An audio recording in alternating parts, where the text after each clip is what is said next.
Friends, இன்னைக்கு கல்பனா கேஷிகா கிச்சன்ல இன்னைக்கு என்ன பார்க்க போறோம்னா எங்க ஸ்டைல்ல எக் ஆம்லெட் தான் செய்ய போறோம். வாங்க அது செய்யறதுக்கான இன்கிரிடியன்ட்ஸ் எல்லாம் பார்த்துடலாம். ஃபர்ஸ்ட் பச்சை மிளகா, வெங்காயம், உப்பு, இது 3 இன்கிரிடியன்ட்ஸும். நெக்ஸ்ட் எக் 2 எக் எடுத்துக்கலாம். நெக்ஸ்ட் எண்ணெய். இந்த அஞ்சு இன்கிரிடியன்ட்ஸ் வச்சு தான் நம்ம இன்னைக்கு ஈஸியான எக் ஆம்லெட் செய்ய போறோம். இப்போ எல்லா இன்கிரிடியன்ட்ஸும் நல்லா பீட் பண்ணி வச்சுருக்கோம். இப்போ நம்ம எக் ஆம்லேட்டு எப்படி புஃப்னு வருது நம்ம பார்க்க போகிறோம். இப்போ எங்கள் அம்மா ஊற்ற போகிறாங்க. எண்ணெய் நல்லா காஞ்சிட்டு இருக்கு.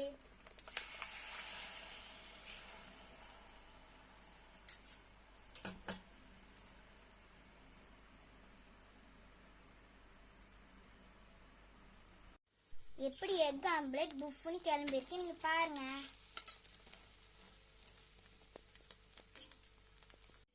இப்போ எங்க ஸ்டைல்ல எக் ஆம்லெட் ரெடி ஆயிடுச்சு. ஓகே பாய் ஃப்ரெண்ட்ஸ், நெக்ஸ்ட் வீடியோல பார்க்கலாம். உங்களுக்கு இந்த வீடியோ பிடிச்சிருந்தா லைக் பண்ணுங்க, ஷேர் பண்ணுங்க, மறக்காம அந்த லைக் பட்டனை சப்ஸ்கிரைப் பண்ணி தட்டி விட்டுருங்க. ஓகே பாய் ஃப்ரெண்ட்ஸ், நெக்ஸ்ட் வீடியோல பார்க்கலாம். பாய்.